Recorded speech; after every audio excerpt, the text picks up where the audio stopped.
Hello, my friends. Thank you for joining us this week for another fun episode of Thinking Differently with Kathy Rhodes and Sean. Hello, everyone. I have him with me because the topic we're going to talk about today, he's here with me. I mean, we're going to think differently about decisions. And let's just say we're a little fatigued, aren't we, honey? It's a thing, folks. Decision fatigue is a thing. So we're in a new place, we're in a new location for this episode because we are literally in a new location. We have moved in the last week. You know what? It hasn't been just a week. I mean, it's been 3 months Yeah. of moving and looking at houses and oh my gosh, the decisions that we've had to make is exhausting.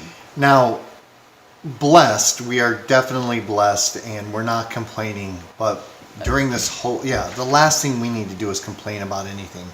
Right. Absolutely. I'll second that. But during this journey, we've really kind of learned something about ourselves, and we want to share with you because invariably you've probably gone through the same thing we have. And hopefully we have some little tips or hacks that we can share with you on how to get through decision fatigue.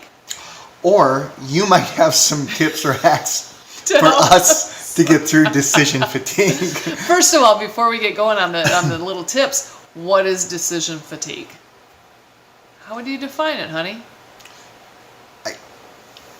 Almost too exhausted to say what kind of pizza that you want.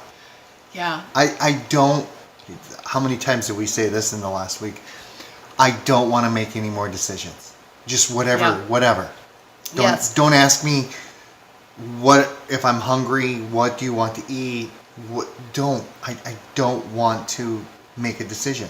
So it's not only being tired of making decisions, it's not only the quantity, but it's like the speed of how often and fast you may need to make decisions. I remember when it first hit me back in June when we were putting an offer in. It wasn't even this house. We put 3 offers in. I'm glad that we missed the others because I think this is the best house. But on one of the houses, suddenly the banker was calling me, and then John was texting me, and a realtor. We have 2 realtors because we crossed the state lines. One realtor was texting one, another one was calling. I mean, it was all hitting at one time, and I remember standing there, frozen, because I didn't know who to answer first, and I didn't know the answers to the questions. That was back in June. And then let's fast forward, right? We did a lot of upgrades to the house, and then we put the house on the market, and then we had showings, and then we blah, blah, blah, blah, blah, and then we packed, and we purged, and we moved, and unpacked, and still unpacking, and... Still unpacking. And then you'd think it would be done with when you get here, but the day we were here, what was the internet hooked up? So we had the internet people come. Yes. The next day we had to call the sanitation people because we needed our trash cans. So quick thinking on your part, and you're always trying to stay one step ahead, which adds to the decision fatigue. It's one thing to be reactive. And yeah, it does wear you out, but when you're trying to think proactively, it's a whole different ballgame. And again, golly, I hope we don't come across as complaining because we're not. We're incredibly blessed, but we're tired. We are, and this is a real thing, and it's not just us, and it's not just during a move that I've experienced decision fatigue. So here's the things that we need to keep in mind. Well, first of all, though, a little tip. When you do get a new internet provider in a new location, make the name of your internet and the password the exact same thing it was at your old location.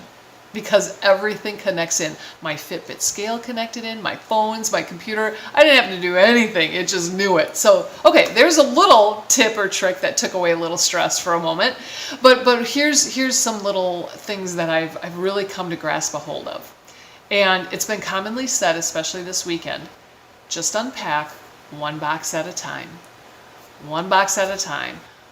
There's a lot of boxes in our basement and in every single room that still needs to be unpacked, but just 1 at a time. And so the leadership parable to that is when we're intimidated and overwhelmed by the forest, take it one tree at a time. That's good. Isolate and address one problem at a time, because you can't take on all of them, and you really shouldn't probably be taking on 2 or 3 at the same time. One tree at a time, one box at a time, and you just got to keep telling yourself that. Yeah, there's a line of boxes behind that one and you can see it, but you're not focusing on that, because what we keep in front of our here you go, what we keep in front of ourselves expands. If all we see are those hundreds of boxes, it's going to expand. We're going to get stressed. We're going to get overwhelmed. So don't look at the whole forest. Just look at the next tree. One tree. Don't look at the whole forest of boxes. Just the next box. And that, okay, it's been oversaid, but it's good. Now, here's the next thing. Just make a decision. And if I'm fatigued, I don't want to. But I have to. Don't make another pile of stuff. Don't set it off. I'll do it later. Just make a decision. And you may regret it later, like maybe I threw something away or gave something away that I wish I would have kept. Who cares? You'll go find it again. And nothing can't be fixed. Yeah. I mean, you very can true. fix it. If you decide you want to put a picture against one wall and it's not the right one, you take it down. You mud up the hole.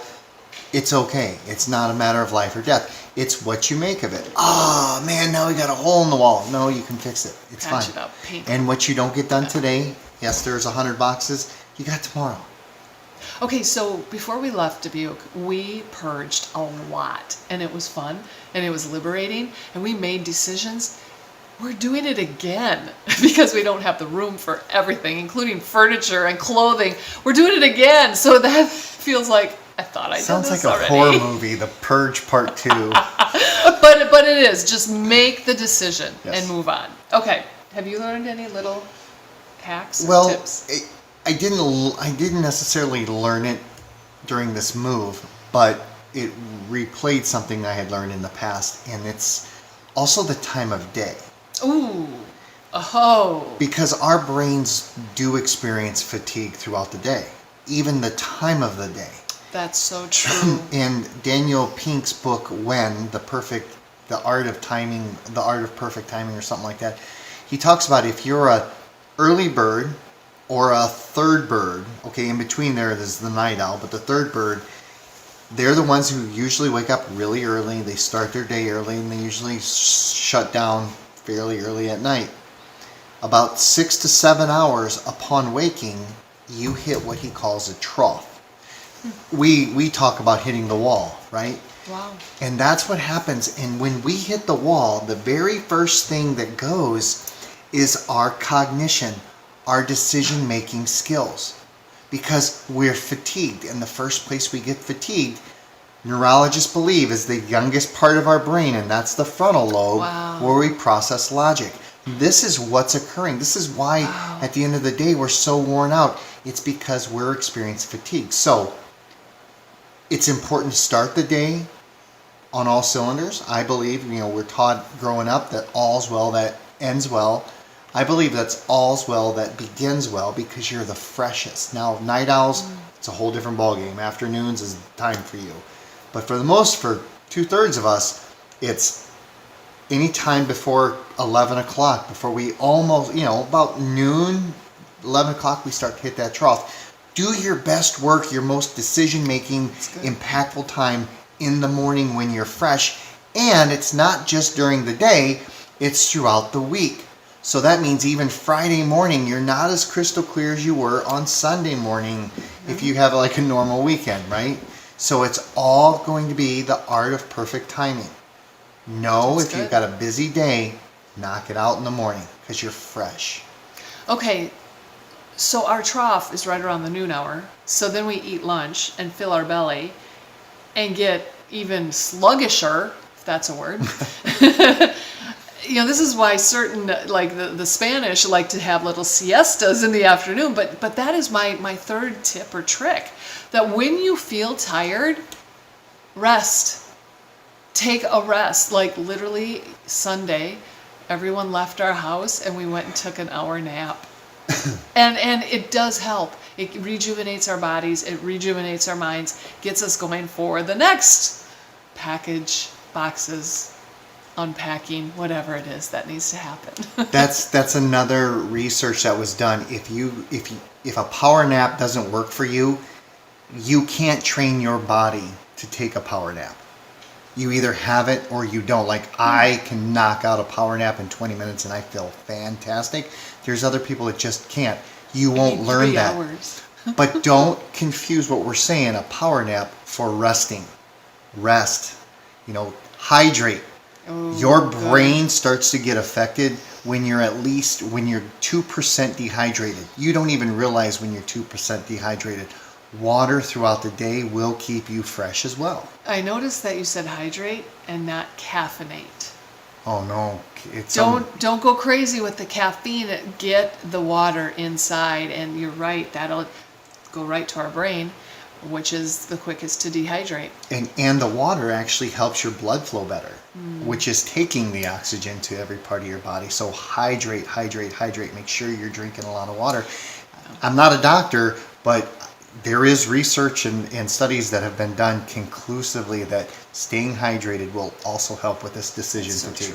That's so true. So yeah, I love, like usual, I love how all of this is biological, right? I mean, we're born a certain way, but everything depends on us getting a good night's sleep, staying hydrated, eating healthy, get your exercise in.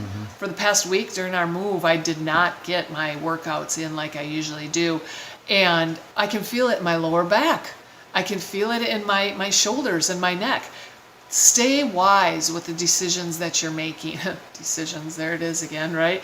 But at least keep those easy decisions going in that same good pattern that maybe you've had in the past. So keep the good habits, stay wise. Yeah. So there's another author, Jim Quick, talks about as your body moves, your brain grooves.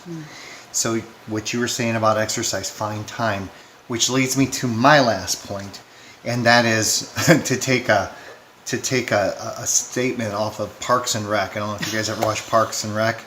Treat yourself. That's so good. Treat yourself. I have not had any ice cream since we moved here. Treat yourself. So what we're saying, so Kathy made dinner tonight, and she's like, is it okay if I just go sit down and watch some football? Absolutely. Treat yourself. Go sit down. I'll do the dishes. I'll take care of that. So treat your wife. Yeah, that's hey men, treat your wife, and then you can go treat yourself. That's good. But don't forget that. I mean, in the scope of all the stuff that needs to be done, don't forget to take time out. Go get on the boat. Yeah. Go out to a restaurant. Do something.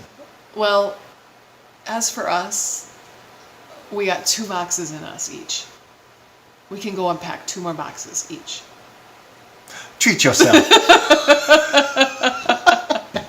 Thank you for joining us. I hope that we've helped you think differently about the decisions you're making and given you a few little tips and tricks to use next time you have that decision fatigue. Be great.